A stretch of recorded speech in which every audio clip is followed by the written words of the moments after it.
खायला लागतं आणि खाता खाता लावा लाव्या करायला आवडतं, चघळायला आवडतं. क्या बात आहे. हे असंच येऊ दे फार ठाण्यापर्यंत ओला नाकापर्यंत दोन वड्यात तिचं भागत नाही, तिला 3 लागतात. म्हणजे अगदीच वेळ पडली तर करीन मी. हे चांगला स्नॅक्स ठेवलाय त्यांनी. तर माझी ना सगळ्यांना सांगते आजीने घोडा मसालात काम केलं. म्हटलं अगं घोडा नाही, गोडा मसाला. माझा So, मुलगा नेटफ्लिक्समध्ये आहे आणि अल्फा पिक्चर. हां, घे प्लीज. आत्ता ना माझ्यासोबत आमच्या लाडक्या नाईकबाई या मालिकेतल्या सर्वात यंगेस्ट 2 जणी बसलेल्या आहेत, म्हणजे शीतल मॅम आणि नेहा मॅम. खूप स्वागत आणि थँक्यू सो मच. तुमच्या निमित्ताने आम्हाला पुन्हा एकदा बेंचवर बसायची वेळ आली आहे आणि खूप आनंद होतो आहे. मला सांगा कसं वाटतं बेंचवर मस्त मी मावले त्याच्यात. म्हणजे आपण आहोत मेंटेन केलं. हां येस ऑफकोर्स. मी आधी सुरुवातीला असे बाहेर पाय ठेवून बसले होते. मग मी म्हटलं नाही असं बसूया. So good. तर मॅम कशा आहात तुम्ही? आणि तुम्हाला नेहमीच बघून ना एक असं पॉझिटिव्ह वाईब्स येतात. म्हणजे मला असं वाटतं की आपण नांदा सौख्येवर निगेटिव्ह येतील आता निगेटिव्ह. ऑफ कॅमेरा म्हणाले पण आत्ता तुम्ही स्टेजवर जेव्हा होतात ना तेव्हा नेहा मॅमचा मला सेन्स ऑफ ह्युमर कमालीचा आवडला आहे. म्हणजे सेटवर नेवर डल मोमेंट असेल. सेटवर सुद्धा असाच असतो आणि खूप मजा येते तिच्याबरोबर. आणि तिची आणि माझी जोडी जास्त असल्या कारणाने आम्ही खूप मजा करतो सेटवर सुद्धा. म्हणजे एक असतं ना की पॉझिटिव्ह वाईब्स येतात आपल्याला एकमेकांसोबत काम करताना. आणि आमच्या लाडक्या नाईकबाई ही मालिका जरी ऐश्वर्या नारकरांच्या अवतीभोवती फिरणारी असेल तरी पण त्याला काय बोलतात त्याला एक तडका लावणारं तुमचं कॅरेक्टर आहे. मला सांगा काय सांगाल कॅरेक्टरबद्दल आणि कशी मिळाली भूमिका? ऑडिशनचा काही किस्सा आहे का मजेशीर? हो आहे ना. ऑडिशन दिली होती तेव्हा म्हणजे ओशन फिल्म कंपनीमधून मला ऑडिशनसाठी आलं की आम्ही स्टार प्रभासाठी एक नवीन शो करतोय, तुम्ही इंटरेस्टेड आहात का? सुरुवातीला मग तो पहिला फोन हो हो आहे. मग 15 दिवसानंतर अजून फोन आला नाही, अजून फोन आला नाही, अजून फोन. मग एक दिवस फोन येतो, मग ऑडिशन. अच्छा मग ऑडिशन अशी आहे, मग लुक असा आहे वगैरे वगैरे. आणि मग त्याच्यात असं एक टिपिकल काहीतरी असं लिहिलं होतं, थंड चेहऱ्याने असं म्हणते वगैरे असं काहीतरी होतं. मग मी तशी ऑडिशन दिली पण मग ती काहीतरीच वाटली, मग ती दुसरी. मग असं करून एक 2-3 दिल्या म्हणजे एका पाठोपाठ एक. आणि त्यांनाही कळतं की आर्टिस्ट किती सिन्सिअर आहे, काही इम्प्रोव्हायझेशन सांगितलं तर करायला तयार आहे. सुरुवातीला मी बरेच दागिने वगैरे घातले सगळे असे तसे करून, कारण अमेरिकेत मुलं आहेत वगैरे म्हणून. मग ते म्हणाले नाही हे जरा काढून टाका. मग ते काढलं. मग पटकन धबाधब दुसरी साडी काढली, मग ती पटकन नेसली, त्याच्यावरचं असं दन दन दन दन तयार करून एकदाची ऑडिशन दिली. आणि मग एक वन फाईन डे एक छानसं असं आलं, म्हणजे की होकार आला. आणि मग नंतर सगळी ती प्रोसिजर सुरू होते. तर अशा पद्धतीने काम मिळालं. की तुम्ही नेहमीच आहे ना एक आपल्यासाठी म्हणजे नातवंडांसाठी आजी ही कम्फर्ट झोन असते आणि आजी हवी हवीशी असते. पण ह्या मालिकेतली आजी थोडीशी एक लेवल अप आहे. या आजीबद्दल ॲक्च्युली सासू इथे जास्त महत्त्वाची आहे आणि आजी नंतर आहे.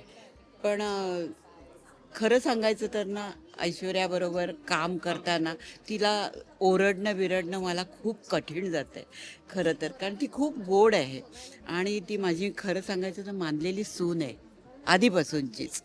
म्हणजे खरोखरच मानलेली सून आहे. म्हणजे काय नातं असं झालं की मी BSTत होते, अविनाश नारकर BSTत होता. तो आमच्या घरी जाणं येणं होतं. गंध निशिगंधाच्या मध्ये अविनाश नारकर आणि पल्लवी आठले त्यावेळची हे दोघं काम करत होते ना. तेव्हा मला ही खूप आवडली होती. म्हटलं अवी होऊन जाऊ दे, चांगली आहे मुलगी. आणि मग असं त्यांचं लग्न ठरलं. हां तिकडे. त्यामुळे मग ती माझी मानलेली सून आहे. त्यामुळे आणि तिच्याशी असं वागणं म्हणजे जरा कठीण जातं आहे मला. नवीनच कळते आम्हाला, म्हणजे पहिल्यांदा कळते हे नातं. पण मालिकेमध्ये नेहा मॅम तुमचं कॅरेक्टर म्हणजे सतत त्याला खायला लागतं असं कॅरेक्टर आहे. हां खायला लागतं आणि खाता खाता लावा लाव्या करायला आवडतं, चघळायला आवडतं. आणि म्हणजे सगळं हाताशी मला धरते. हां हिला हाताशी तेवढी हिच्या नाहीये. खांद्यावर बंदूक ठेवून हिला वाईटपणा घ्यायला लावते आणि मी मागून बारीक बारीक बारीक बारीक माझं काम चालू असतं. आणि ऐश्वर्या म्हणजे नाईकबाईंना आम्ही खूप त्रास देतो. सीन झाल्यावर ती म्हणते हळूच कुठे फेडाल पाप, पण आम्ही म्हणतो की नाही ठीक आहे. साजेसं कॅरेक्टरला साजेसं असं आम्ही आणलंय. म्हणजे तुम्ही इंटरव्ह्यूमध्ये पण का नाही खायचं ना? वा आता मला बोलायला जरा दम येईल, पण तुम्ही घेऊ शकता, हरकत नाही. तर चणे शेंगदाण्याचा जोक ऐकला मगाशी, पण आता आमचं जरा बजेट चांगलं होतं.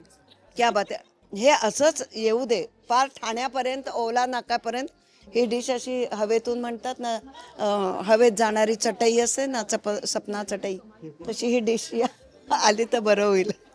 मला ना सेटवर आता मला असं वाटतं की काही दिवस झाले असेल शूटिंगला सुरू होऊन, पण मला सांगा ही भट्टी कशी जमून आली आहे आणि एक गिव्ह अँड टेक असतो ना सेटवर की जावंसं वाटतं सतत की कुठेही आपण कामाला जातो अशी फिलिंग नसते, ती फिलिंग या सेटवर आहे. हो हो, अतिशय चांगली फिलिंग आहे. आणि तुम्हाला आवर्जून सांगावंसं वाटतं, हे प्रोडक्शन हाऊस आहे ना, ते इतकं कलाकारांचं, तंत्रज्ञानची एवढी काळजी घेतात ना, की यांच्याकडे मी आधी केलं होतं यांच्याबरोबर काम भागोमोहन पॅरेमध्ये. अतुल आणि मी, अतुलची वहिनी होते मी त्यात. त्यामुळे मजा येते त्यांच्यावर करायला. आता पाऊस पडायला लागल्यानंतर त्यांनी मेडिकल कॅम्प ठेवला, सगळ्यांना तपासलं. असं सहसा कोणी करत नाही.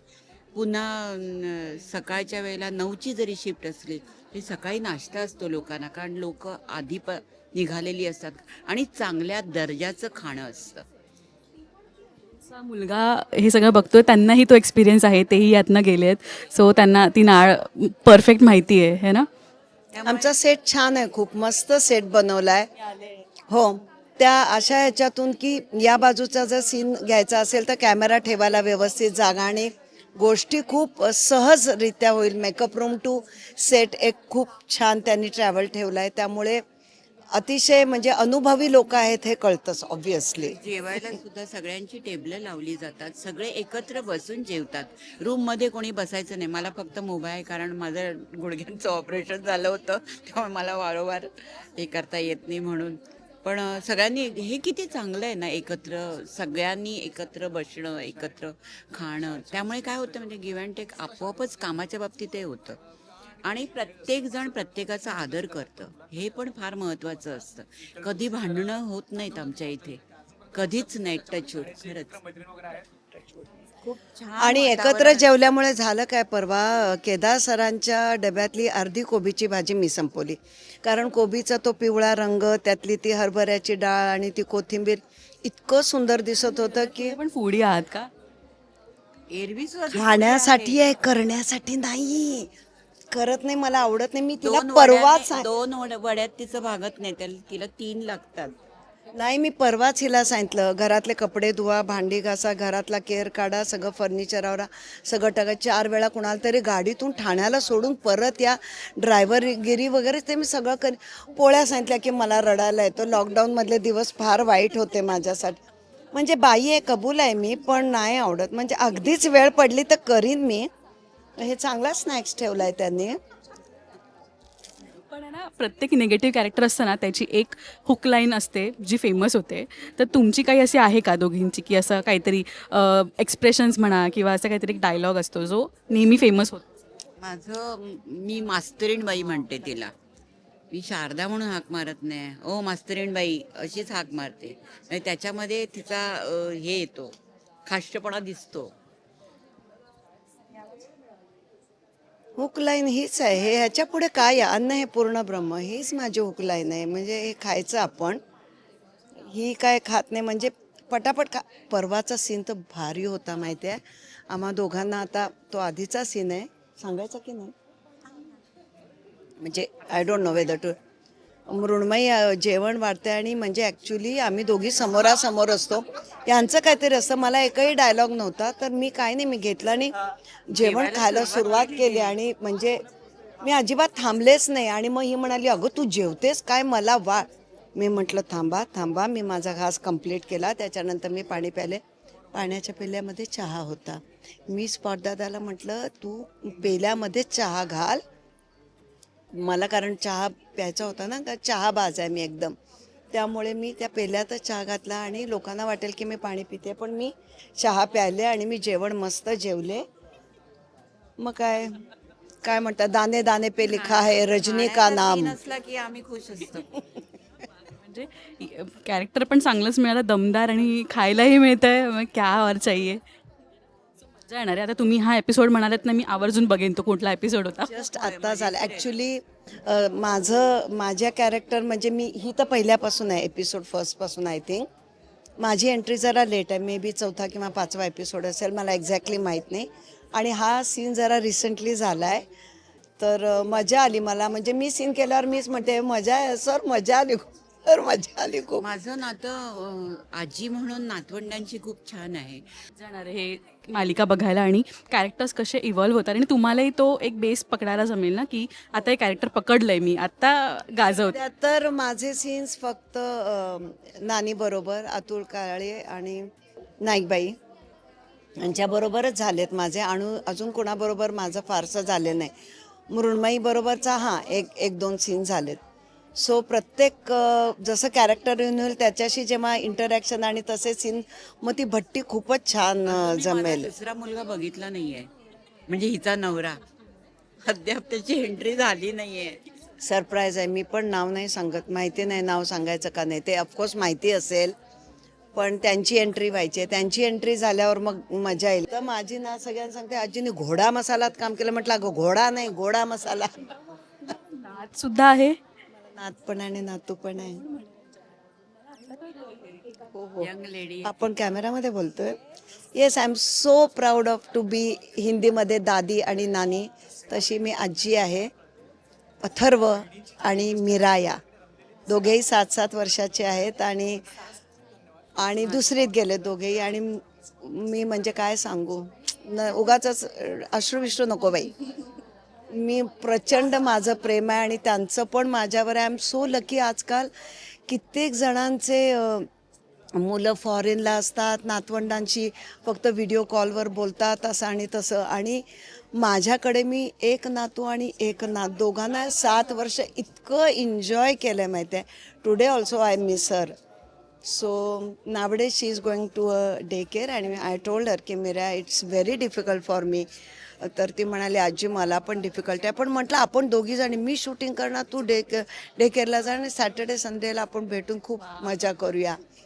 माझा मुलगा नेटफ्लिक्समध्ये आहे आणि अल्फा पिक्चर. हा, घे प्लीज, नेटफ्लिक्स मध्ये आहे. अल्फा पिक्चर त्याने लिहिला. नेटफ्लिक्स मध्ये एक मिनिट सौमिल शुक्ल. घे दमली अशी. आणि नेटफ्लिक्स मध्ये सरजमी पिक्चर सुद्धा धर्मा प्रोडक्शनचा त्याचाच. तो पण त्याने लिहिला. तेव्हा तो धर्मामध्ये होता, आता नेटफ्लिक्समध्ये गेला. आणि यश चोपडाचं. अतिशय थँक्यू सो मच. माझा प्रोफाईल हिच्याकडे जाईल. मुलाशी मैत्री करा. हा म्हणजे काय ते, आपला रेझ्युमे देऊन तो तसा ठेवते ना. बनणारा नाहीये, नाहीतर मला घेतलं नसतं का. अगं कधी असं कधी बोललं जात नाही की काही रोल माझ्या वाटचा असेल तर मला सांग, असा मुलगा म्हणून. हो, येतं ना, येतं. ते मुलावर आहे. विकत तिथे विकत नाही तसं. निमित्ताने किती वेगवेगळ्या गोष्टी कळल्या है ना. खूप मज्जा आली. अशा अजून गोष्टी ऑफ कॅमेरा उलगडूया आपण. सध्या मस्त एन्जॉय करा. वन मोर, मी राजश्री बरोबर पहिल्यांदा इंटरव्ह्यू करते आणि आय फील की you are the top most. So I am so happy. Grateful आहोत. तुम्ही इतके पर्सनल. हां नक्कीच नाही तू खरंच घे. चालेल ना. आत्ता चालेल, सेटवर नाही चालणार ना. हां कॅमेरा समोर कमी पडतं ना, मग बरं नाही वाटत की आर्टिस्ट प्रोडक्शनला खूप महागडा पडतोय असं नको वाटायला.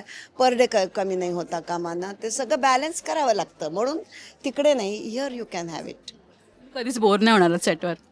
नाही, आम्ही एन्जॉय करतो.